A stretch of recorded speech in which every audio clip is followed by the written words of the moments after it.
What up? You know what this is. You're now tuned into the Stitch Sham Show. I am one half Sham Phoenix. And I am the other half, Stitch Early. And we are back on set, man. Yes. After a rough couple weeks.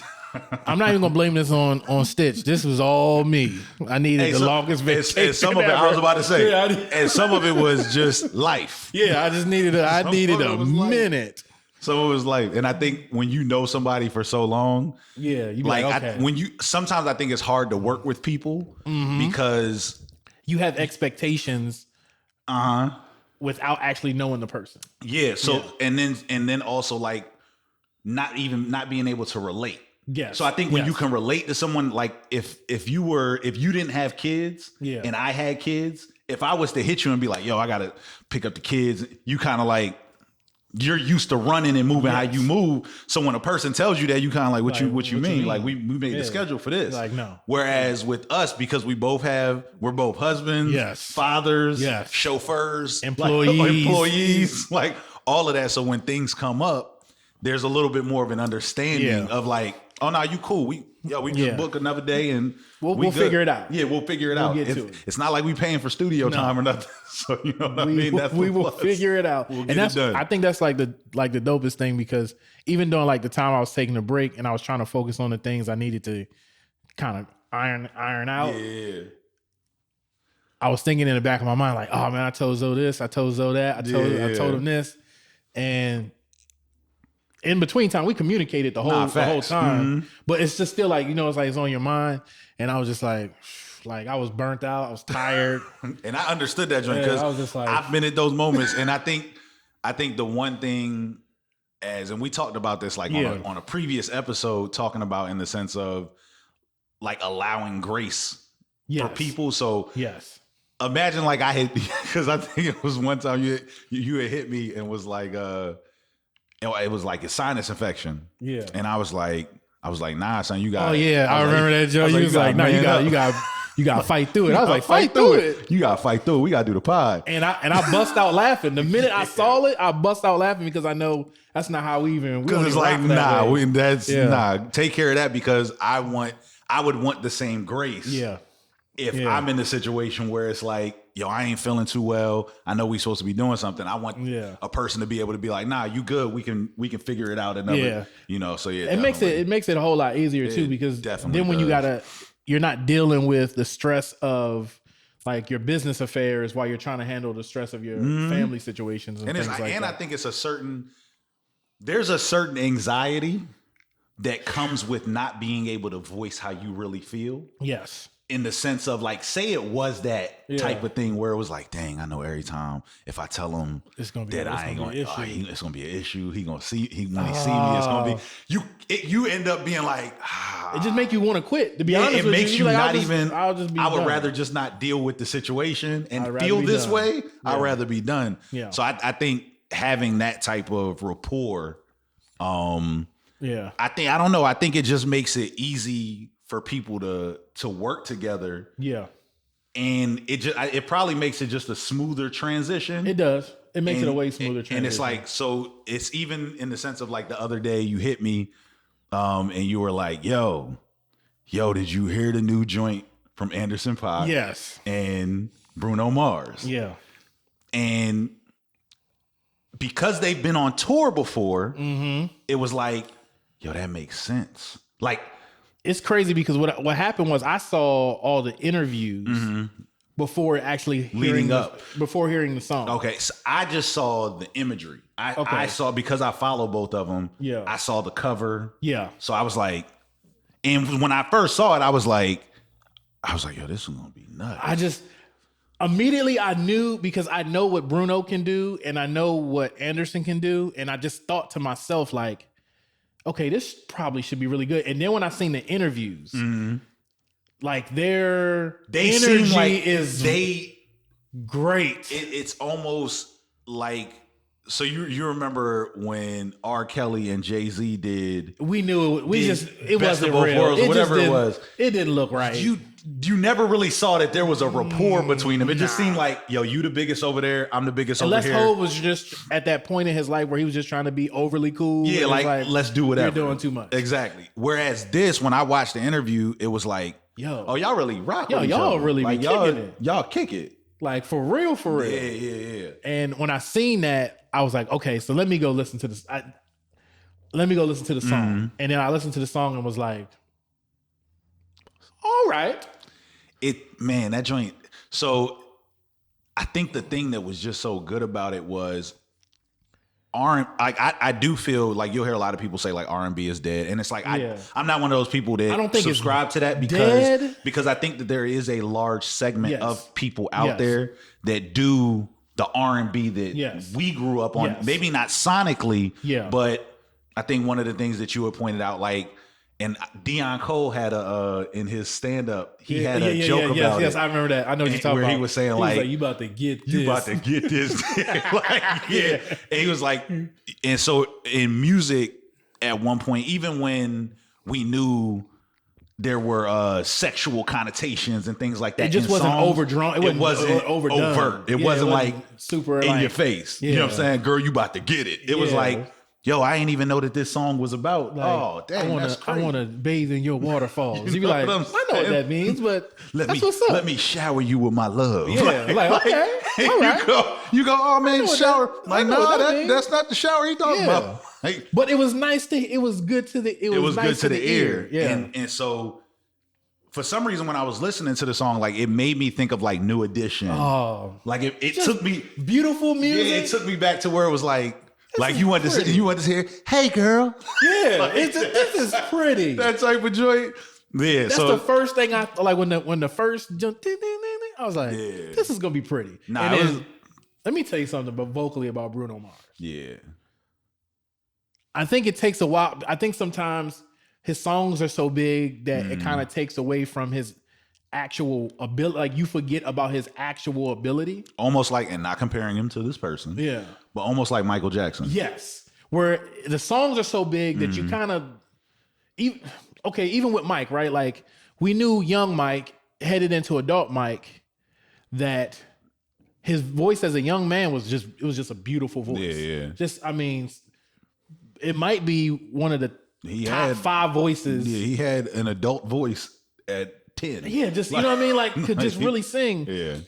In this song, Bruno's voice was just like, I was like, okay, he's coming for the Chris Allen out here. And I think the ability, the fact that both of them play instruments, both of them songwrite. Yeah.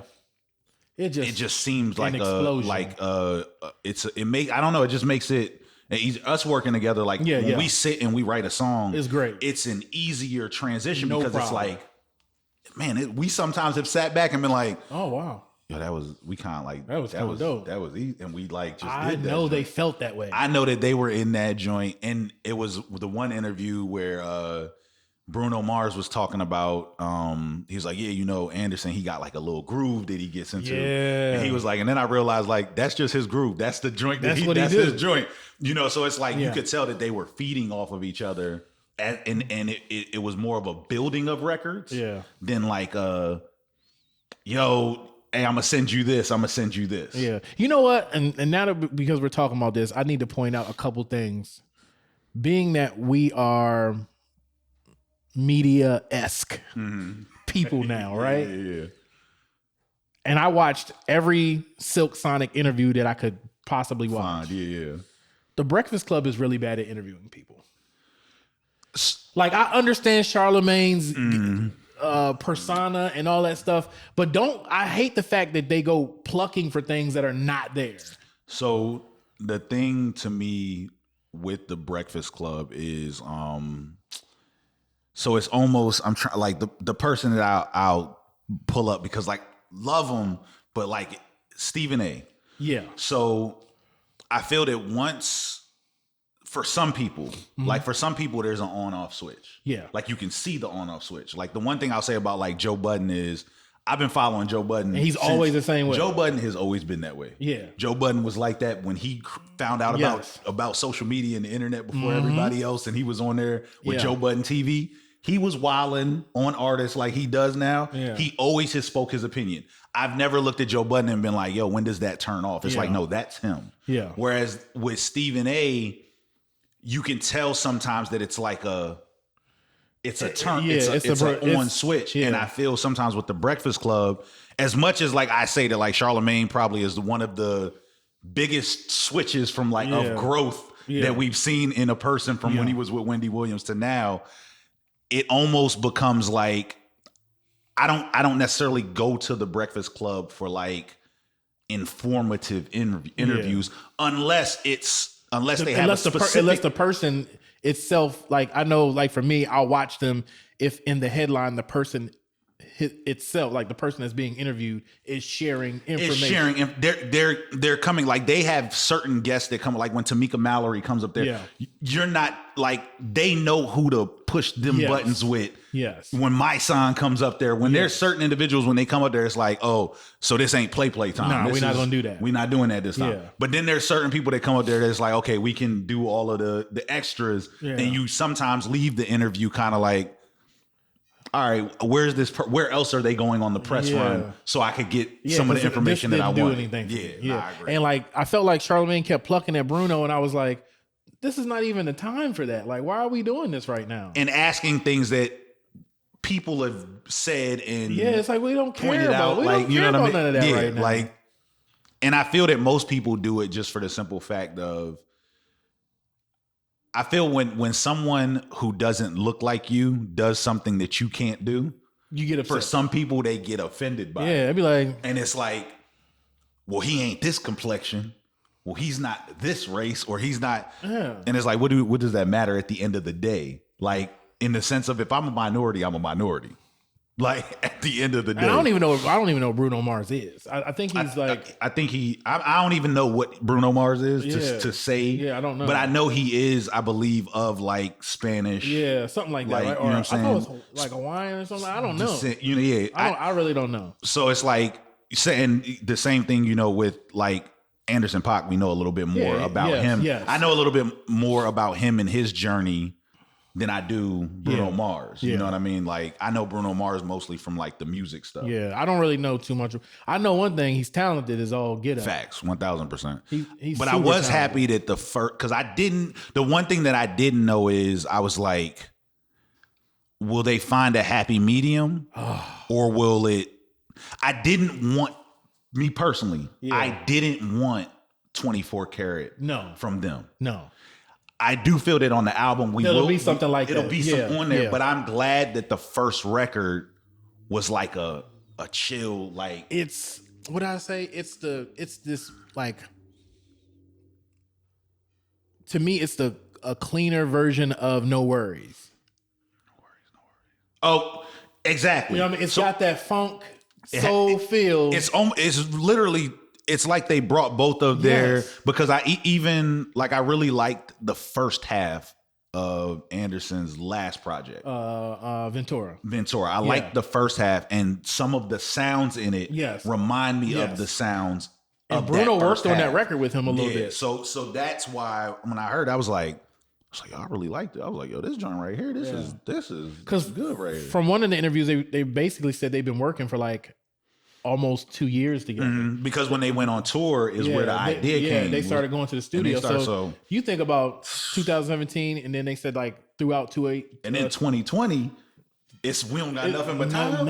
We can just sit and we can perfect what we've already been working on. Like that. And I didn't know Anderson .Paak was married. They brought that up in the Breakfast Club interview. Oh, okay. And it's just refreshing to see people own it. You know what I mean? Like, and not how Ja Rule did, where he's like, I think for like, some years, you've been married for like 12 years. For so many years, like not knowing like if LL, Fat Joe, all y'all dudes is married. What are y'all doing? What are we doing here? But I think the thing is, now people are more vested in your personal life. Yes. Than probably ever. Yeah, ever before. Way before. Not even just in music, in everything. Yeah. Like, no matter what you're doing, if you're a broadcaster on TV, like you're bringing people into your life on social media and stuff. So I think, seeing people actually not run from it. Yeah. It's like, oh, that's dope. I think I told you last night, like, I really believe that whatever, and their rollout is super dope, right? They're like, look, we got nothing but time. Things ain't changing no time Exactly. soon. Don't rush us to give you the album. We're gonna give it to you when we give it to you. How we want to give it to you. Yes. And that is refreshing to me because I feel like if they had put it out in full, that it would be forgotten really quick. And I don't feel like this music should would come and go. Treated that way. And especially because we're inside right now. Yeah. And because we're inside, I probably watch more movies, more. Yes. You run because you're you want to looking take for your things time. to run through. Yes, you're you know taking what your I mean? time. Yeah, so I like the fact that they're going to take their time and kind of roll things out how they want to, because I feel like we need a shift in music towards that, because I don't feel like the effort, like you could tell that the song that they wrote was effort put into facts. Making that song. It was like well put together. And there was something that somebody said. So it's a negative, but I understood it. Yeah. From how he said it. So like Joe Budden was talking about it and he was like, he loved it. Yeah. And he was saying his one negative take. Yeah. He was like, if I had to find a negative take, yeah, he was like, is that it was too polished. And so at first I was like, what do you mean by that? But then I understood what he meant to a certain extent. Yeah. In the fact of like what you were saying, like how well it was put together. So oftentimes like in those 70s songs and stuff like that, or even when you watch a movie. Yeah. So you know how like you watch a movie and you know that what was written for this actor is on the page. Yeah. But you'll watch it and you'll be like, yo, he probably did improv'd a little bit. He probably improv'd on that. Yeah. And so I think we'll see more of that. So I understood what he was saying by that, in the sense of a lot of the times, like even what was the record that we be listening to? Remember we was like, we want to do a record like that. And it was, man, it's where it's really no beat. She's really talking. Diana Ross. Yes. Yeah. And so how you could tell in that record that there was stuff that was written, but then there was a lot of like, yo, run that back. I think I want to do something different. I just want to. So I think in the live show, we'll get to see more of the spontaneous. I think this is I think the reason why that happened that way is Anderson .Paak is not a top 40 radio type of guy. He can make things that could probably go on there, but Bruno Mars is a top 40 radio smash hit. And I think that's where it came more from the Bruno side than the Anderson side, because Anderson is more like, I'm just free flowing. I'm just jamming. And Bruno is like, I know because I go there. Yeah, that's where I live. I live over there. I'm about that. And so we're gonna put the furniture like this. Yes. We're gonna move this here. Yes. The plant is gonna be right here. Yeah. And when they see this, top 40, we in there. And that's what they did. They made a top 40. Nah, facts. This will probably be at the top. There's nothing that you can find wrong with that record. There's nothing. And so that's why I understood what he was saying, because he's like, it's not a negative. But Joe's a hip hop guy, where he would look for those spontaneity. Yeah. Yeah, we look for those things. It's one of the reasons we love Kanye. Yeah. Like, especially old Kanye, is because you would hear stuff and be like, oh, he just ain't go back and fix that. Yeah, he just left it. And I love it. I kind of like it. And that's cool. Like I have no problem with perfecting and keeping things super sharp, especially for someone like, I could see if it wasn't Bruno, if it was just Anderson by itself, then I'd be like, oh, Anderson's trying to go. But with Bruno attached to it, you got to understand where it's 24 Karat is like a record that is like, it's all it's Kawhi Leonard. Like that. Super Kawhi Leonard. It's Kawhi. It's like, it's not going to be. That's actually a great analogy. Now that I think about it, it's super calculated. It's Kawhi. You know what I'm saying? I know what I'm doing. Whereas like Anderson .Paak is more Kyrie. Yeah. I'm spin around the back, throw it. Oh, you went up? Oh. Okay, yeah. It's like, you know what I'm saying? That was really good. That was a great analogy. Well, speaking of basketball, so somewhere in San Bernardino, California, a coach by the name of Michael Anderson was suspended for 2 games because they beat another team 161-2. Now, his school did not suspend him. The Board of Education, or whomever is oversight over the San Bernardino, that area of San Bernardino, California, suspended him. You gonna suspend me because... And from what we understand is that they felt like he ran up the score. But at what point first of all, the end score was 161 to 2. So at what point was the score being ran up? Not like they had 30. No. Not like they had. And so I looked it up because when you called me, I was like, all right, let me find this joint. So I'm guessing that this is just coming to light. So it happened in, I think, 2017. It happened in 2017? Yeah. So it happened in 2017, but I don't think I never heard nothing about it. Why did it just come up? There were a few publications that just did stories on it. Oh. So I thought it was like just recent. Yeah. So when you had told me, I was like, I went and I looked and I was trying to search. All this stuff came up. And then there were it was like 4 or 5 publications that I went to that like were doing a story on him. Oh, okay. And so, because supposedly this program was a losing program. Yeah. And he turned this program around. And 161 to 2. I'm like, but what it made me think of is just in the society that we're in now, like, have we become like too sensitive? Oh, yes, we have. Like too sensitive. Yes, we have. And I'm not even talking about so much. I do understand, like, there are real things that are offenses. Yeah. Like there are real things. Like there are real derogatory terms that are used for Black people, for Asian people, for Spanish people. Yeah. Those are real things that you went through. And then there's just this la la land. Yeah. This place of make believe where I can just become offended at whatever. It don't matter. And it doesn't matter. Cancel culture. You have to be in tune with my emotions, and just one individual can bring up something and create an atmosphere for a bunch of people. And then those bunch of people latch on. Yeah, and be like, oh, you know what? I felt that way before. That way too. And then it just grows and it's like really? this ain't even nothing. Like this. Yeah, it's one of like I think when we were talking, I said it. Like the person who should have been suspended was the dude who only scored one bucket. He should have been fired because y'all got one bucket. Like, I'm gonna get fouled. You could at least say, "Hey, just drive to the bucket." They gonna try to block his shot. Like, so then I asked myself, I was like, it made me because it made me want to see the game because I was like, is that 2 foul shots? Is it one? And if you got 2 foul shots, that means you can hit foul shots. That means you should try to get back there. 160. When I saw, like, you telling me was one thing. Yeah. Me looking at it and seeing, and like when you see it, you was like 161 to 2. Like to 2. And then you suspend the coach that won? That don't sound like Golden State Warriors. It did. Like played a Satoma team. Exactly. Like they was just jacking threes all day. That joint is crazy. Yeah. And like you said, I think we have become sensitive. Kids can't take losing. They can't take everybody criticism. gets a it's a everybody trophy. Yeah.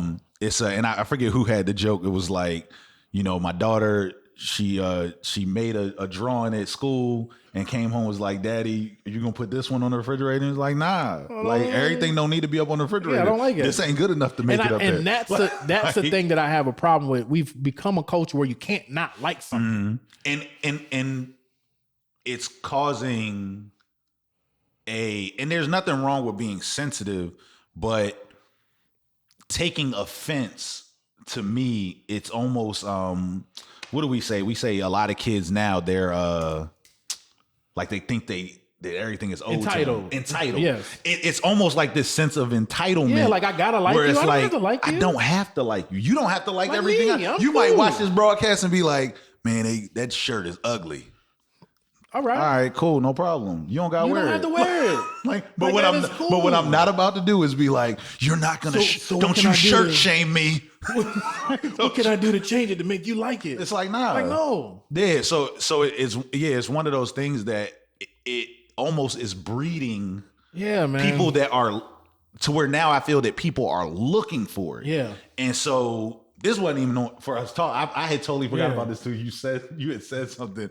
And so we had talked like episodes ago about allowing people time to grow. Like if you might have met me as a teenager, some of the stuff that came out of my mouth, I would be canceled in 2021. I said a whole bunch of crazy wilding. Stuff. Like, so it came out. I guess now they're trying to cancel Eminem and Dr. Seuss. What? So it came out that I think Dr. Seuss used to work. I'm not going to say Disney, but he worked for some publication before he became Dr. Seuss. Okay. He worked for some publication, and a lot of the drawings and the different things that he was drawing, it would depict like the Sambo type of drawings, blackface, the word nigga on stuff and things like that. But this is before he was Dr. Seuss, when he was younger. Yeah. He had a lot of derogatory stuff like about Asian people. Like these are like artworks and drawings that were in publications and stuff like that. He went to the military, joined the military at one point. I think he was in World War II, I think. Yeah. I want to say.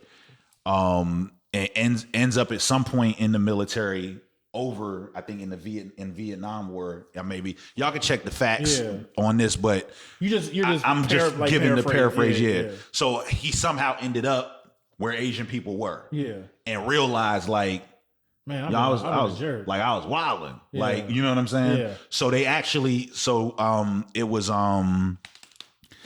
he's a part of the Four Horsemen in battle rap. It's a Christian Street Hymns. Yeah. So his name is Street Hymns, a Christian rapper.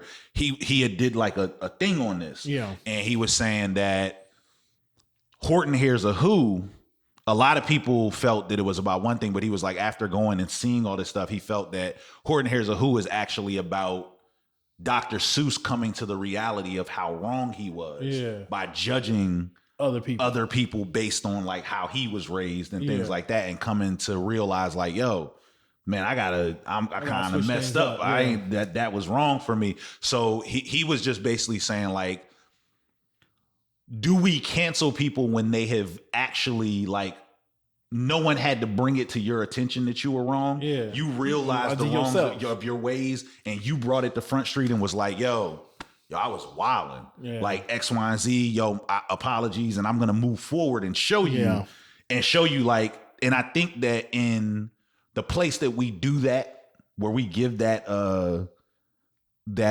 leeway more than anywhere else, is entertainment. Yeah. Like if in your regular life you did something wrong, and everyone in your city is gonna be looking at you crazy. Yeah. But when you have a Chris Brown or any, you know what I'm saying, who makes a mistake, you know what I'm saying, whether however you feel about it, right or wrong, makes a mistake, and as soon as we get that good record though, we like, all right, it's like, okay, cool, no problem. I feel you. Like, it's cool. I knew you didn't really mean to do that. Yeah. You know what I mean? So it's one of those things to where it's like, where is that line at where people are just like, oh, it happened, let's cancel them. Oh, it happened, let's cancel them. Yeah, I think cancel culture made sense in the beginning. Mm-hmm. But as time went on, we realized, I think what we started to realize was people are just imperfect. Facts. And if we go around canceling everybody for their mistakes, I'm canceled too. And the cancelers would be canceled. Yeah. Like y'all got because y'all got skeletons. Everybody would be canceled because we all have things. Like you said, we all have things that are just that in the eyes of somebody else might not be seen as the correct. It's gonna be like, oh no, that's not. You ain't supposed to move like that. Yeah. And some things are based upon how you were raised. Like if Dr. Seuss, I don't know his real name, if his parents were racist and he was taught to be that way without even understanding why, he's just doing what his parents tell him to do. And then finally he gets away from his family and away from the people that have taught him these things. And he meets people and goes, what in the world was I thinking? I love this person from Vietnam. This is my homie right here. Because you don't know better. You don't know any better. You don't know no better. I feel that if you take a black kid and you put him in a Spanish household, like if when Michaela was born, I just dropped her off with my family in Panama, and she gets raised over there, Michaela is coming back sounding Spanish. Yeah. It's totally different from point blank period, because it's what she was raised around. So that's what the other day she go, so she's standing on the bed and she was like, yeah, I was trying to find it, but I can't find that joint. And so Tanisha's like, what? You can't find what? She's like, that joint. That's what daddy say. because she hears me say it. she hears I talk. And you say it all the time. A joint could be anything. A joint could be anything. It could be a people person, a place or thing. I watch that joint. That joint was joint. Be like, what is he talking? Oh, he talking about the movie. The movie. Man, yo, I went and picked that joint up. That joint, what he talking about? Oh, he picked up his food. Yeah. Like, I know. Yeah, because you know, she's deciphered that a joint can be anything. She's like, oh, so it's just a thing. So if I'm talking about something and I don't want to say the thing, it's a joint. Like that's what it is. And so it's one of those things that she has learned that from just being around the person. I didn't teach her and sit her down and say this is what it is, but I'm around a person and I hear them say this. She knows, when Uncle Mark come over, where the beats. Yeah. I'm going where's I'm getting something. Yo, I'm getting a gift. Because she knows. So did you borrow she's something? Like, did you bring me something? Because every time I see you I get something. Yeah. And you haven't ever sat with her and been like, when I see you, I'm going to give you stuff. She just knows that. She just know if I see Uncle Mark and I or if I ask him for something, most of the time I'm going to get it. Yeah. Exactly. You know what I mean? So some things are just innately in you because of what you were raised around. Yes, who you were. most definitely. And so I think that we often do have to give people an opportunity to change. It's when you don't see the change where I understand. Where you go, I get that. I get that. Much. You're wilding. Like you didn't learn nothing. Yeah, and I'm just not a big fan of cancel culture, only because I know how flawed I am as an individual, and I'm not going to do everything 100% right 100% of the time. And I may do something stupid. I may do something out of pocket. I may do something out of character that you might not like, or it happens. It's just the way it is. It's life. The one thing I am a fan of is stupid people getting canceled. People that do dumb things and not opening up doors for others getting canceled. So like when you hit me about the story about the 161 to 2, remember we were talking, and there's a story about Renee Montgomery. Okay, WNBA player. She stopped playing in the WNBA to almost like Maya Moore for a little bit to focus on some social justice aspect, use her platform for some positive stuff. And in that, me reading up on it, there were multiple times where she reached out to the owner of the Atlanta Dream. Okay. Who is I think she's a senator. Yeah. And I know whatever she was running on, she was wild. Yeah. She was like running like Trump-esque type stuff. Yeah, she was Trumpet. Like, like Trumpet? She's a Trumpet. That is hilarious. That's what she was. Trumpet. Kelly Loeffler. I think that's her name. Kelly Loeffler. Yes. And so from what Renee Montgomery was saying is just the stuff I guess the rhetoric and things like that Miss Loeffler was spewing. LeBron even caught wind of LeBron was like, I'll take the team off your hands. Like, if you can't respect the people, the people that play for you, I'll take it off your hands. Yeah. And so there was a group that got together, and in that group was Renee. And she actually played for the Atlanta Dream. Played for the Atlanta Dream a long time ago, yeah. And so she was able to go in with them, and they purchased the team. So now she's the first former player to actually be a part of ownership in the W. And she's African American. She's African American. Let's give it up, Black Girl Magic. I don't like that term anymore. Black Girl Magic. And it's Women's History Month. Oh yeah, it is. Yes, it is. Yeah, it's Women's History Month. Yeah. And just because I said that, I do not like the term Black Girl Magic. I'm gonna tell you why. It's hard work, right? African American women have it tough. At first, when you said, I was like, magic makes it seem like it's easy. I see what you're saying. It's not easy. And I know Black women coined the phrase, and I understand why they use it, because for other people it seems like it just happens. But for me as a Black man and being married to a Black woman, I know the work to go, the work it takes, right? Even if we go on the side of cosmetically, the things that they have to do, they can't wear their hair a certain way, they can't dress in certain clothes because of their body shapes and things like that.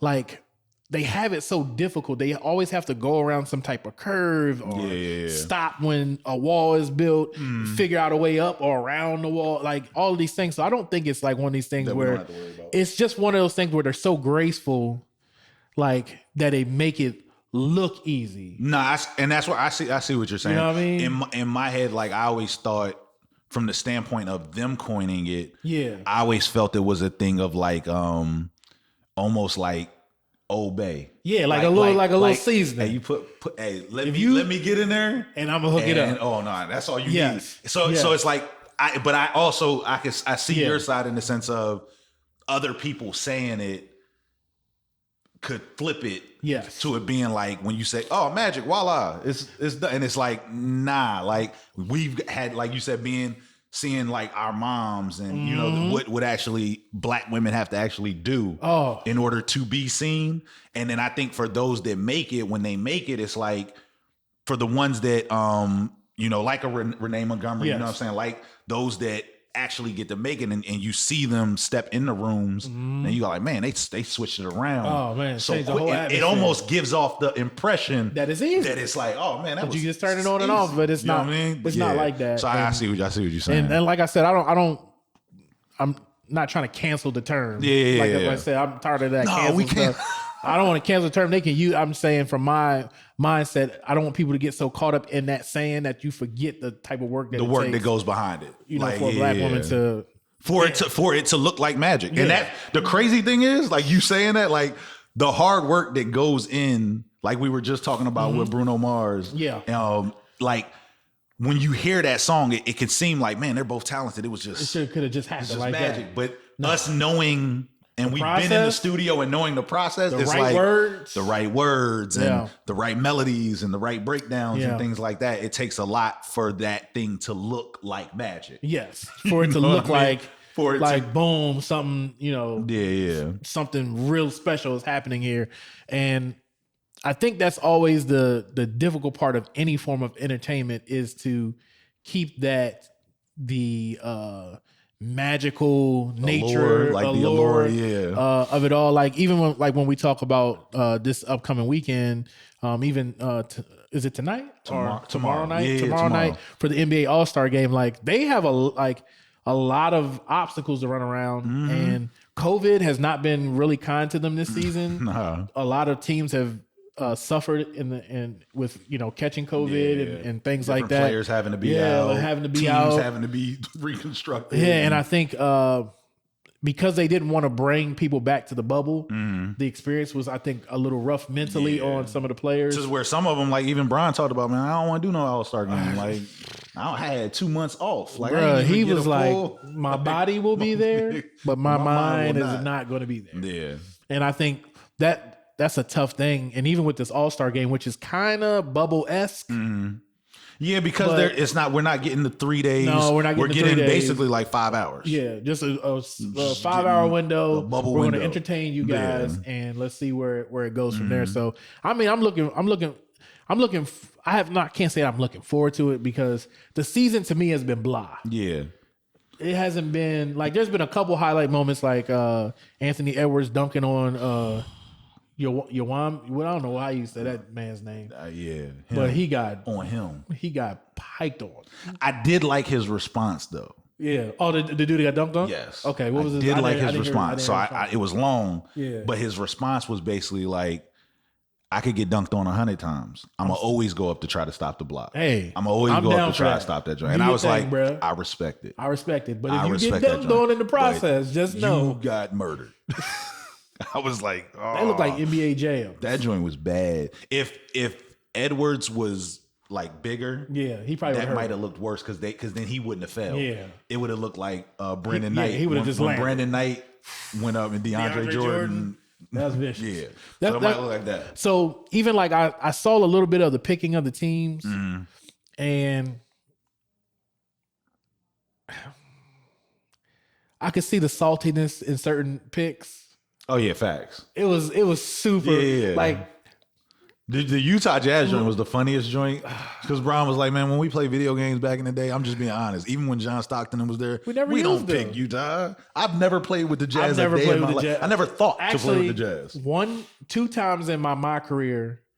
When I think it might have been NBA 2K17, I got drafted to the Utah Jazz. Okay, you had to play. I ain't never played. But I've never picked them like me and you about to play. I gotta play with John Stockton. And this never happened. So it was a little saltiness there, and then like he didn't pick any of the Brooklyn Nets, Yeah, he didn't pick any Nets players. He didn't pick no Nets players. Yeah. It's just yeah. LeBron and Kevin Durant are petty people. Because they're a lot of like LeBron is a little bit more smooth with his petty. Yeah. And Kevin Durant is like nonchalant. Yeah, he's like, no, I'm being petty. Exactly. Kevin Durant is like, I'm gonna create a whole nother account and be petty over here. I definitely left Golden State because of Draymond Green. Like, okay, all right. Yeah, that joint is and crazy. Steve Kerr. Yeah. So it's one of those things where like it didn't make me excited to see the All-Star game. Yeah, like even like the dunk contest. Now I'll tell you this though. So there's two people in the dunk. Two of them I was like, but there was two. And I because I don't even know the names off the break. I'm gonna tell you, people can sleep if they want to. Mm-hmm. Cassius Stanley has. Who do he play for? He plays for Indiana. Okay, so it's Indiana. It was him and Toppin. Yeah, Obi Toppin plays. Yeah, Obi Toppin plays. So those are the two that I think. Yeah, Obi is athletic because Obi did a joint in practice. Yeah, and the joint that he did in practice, I was like, all right. He's super athletic. Yeah. But let me tell you something about Kate. Mm-hmm. Anybody who gets a chance, go online and watch Cassius Stanley highlights. You can watch. He played at Duke. Okay, played at Duke. But watch his high school highlights. Mm-hmm. This kid can jump like he has. You got to merge two people to talk about his athletic ability. Oh, okay, got you. He has, Zach LaVine and Gerald Green. Oh, so I need to watch because I remember seeing him play at Duke, but I've never seen any like highlights to be like, oh, yo, head above the rim. Oh, that's wild. Okay. Yeah, when you get a chance, watch the highlights on Cassius Stanley. I would tell anybody to watch highlights on Cassius Stanley. Right, super. That's why, because when I seen it on social media, people immediately started like, "Oh, who are these guys?" Yeah. I was like, "Please don't sleep on these young." Because it's a dude from the Bulls, right? Is it a dude from the Bulls? Is it? No, I thought it was Obi Toppin, Cassius Stanley, and Anthony Simmons. And it's a fourth one. Anthony Simons. And it's a fourth one. No, I thought it was only 3. Is it? Yeah, it's only 3, I think.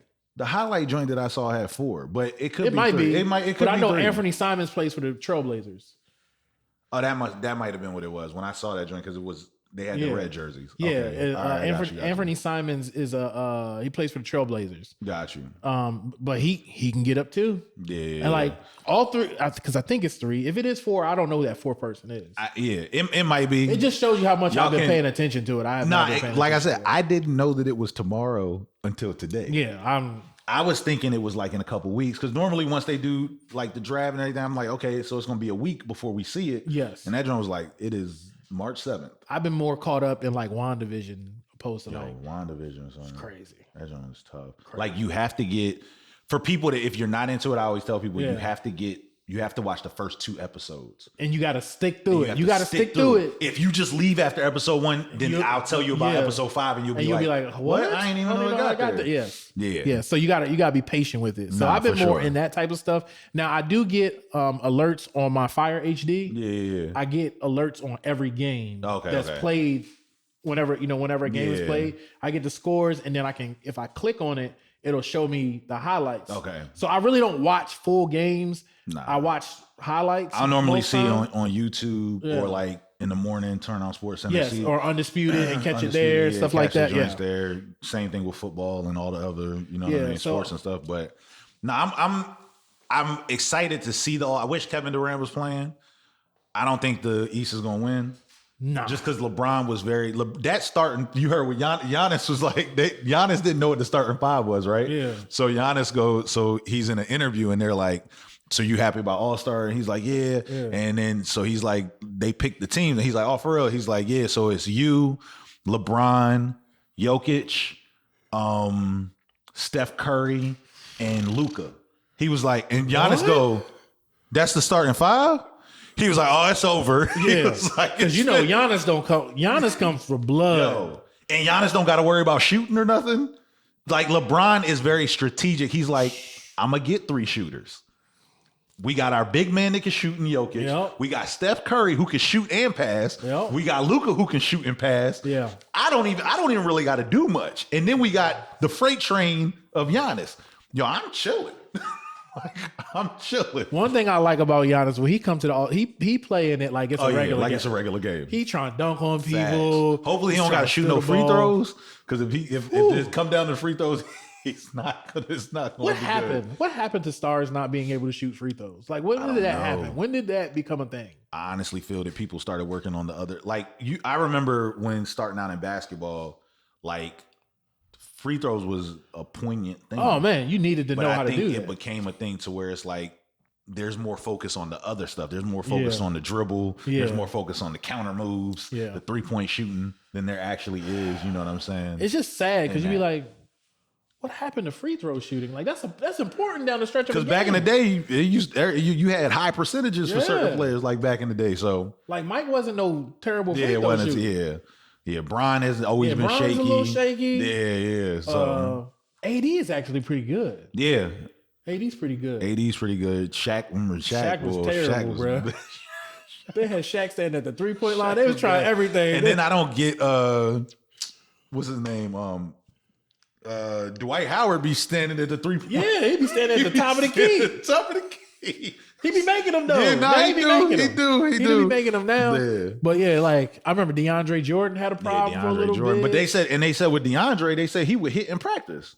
They said in practice he would hit, and then as soon as the game came, nothing. Yes, I don't know what. I wish we get back to nervousness or to working on that, because it's sad because I see other players now, like players in like high school that are not working on that aspect of their game. Free throws, they look at, if I can hit a 3-pointer, I can hit a free throw. It. I think that's how they look at it. And It's be like, no, bro, it's it's not like that. You got to have a different level of concentration. And it does come down to, like I used to tell my sons, it comes down to relaxing your body, because when there's nobody in front of you, there's no contention. It's a different mindset you have to have. Yeah, it's different. You're not jumping. No. You're not. You're standing really there. Just standing by yourself. And pulling.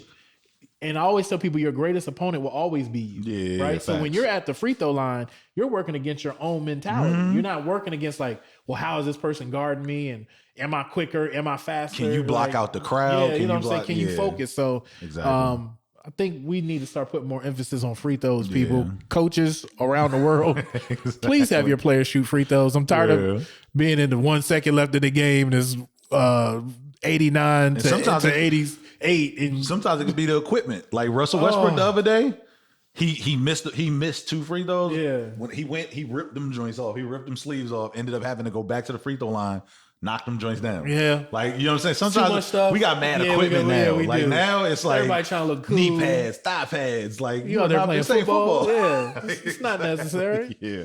So you got ankle weights on. But I mean, we'll see how we go. We'll definitely have an update for y'all on how the All-Star game goes. How the All-Star game goes. Because I think, like I said, I wouldn't mind if they moved to a 1-day format, because sometimes the 3-day thing is just a little drawn out. Like, and it's mostly Rising Star game. I don't think they really need to do the Friday joint. Yeah, it's not entertaining. They could just do Saturday, Sunday. Yeah.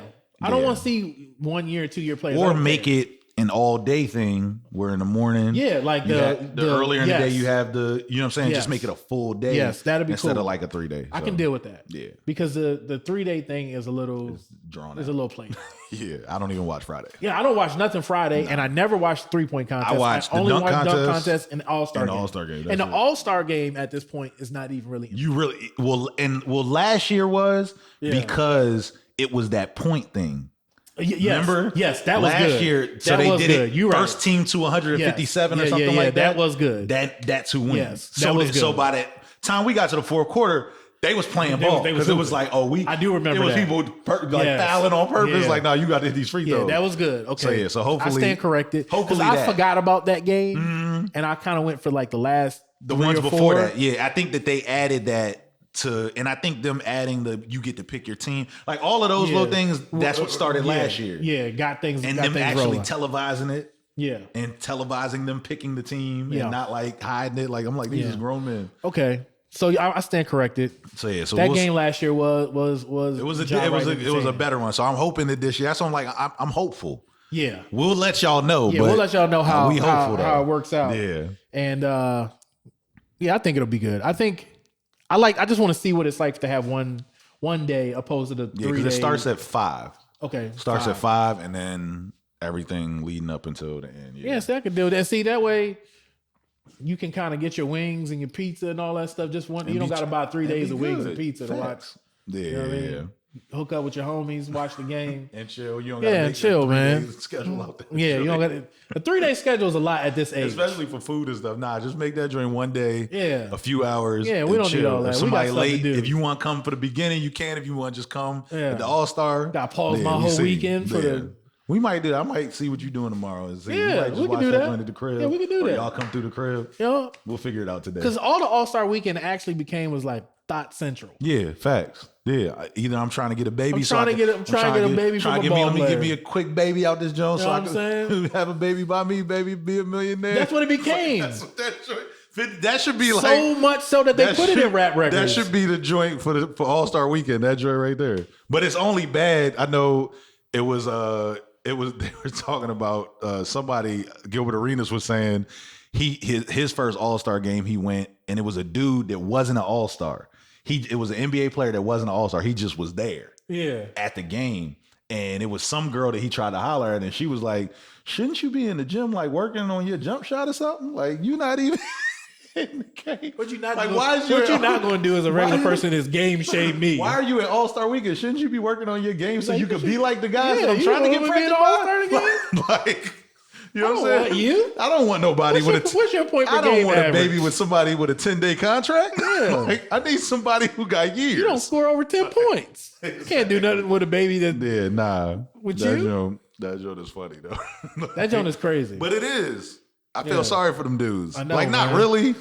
Yeah, because some of them play themselves. Like, yeah, you play yourself. You play yourself. Yeah, so I totally understand. We'll see though. But especially as somebody who like, I figure you gotta get your bread. How you get your bread?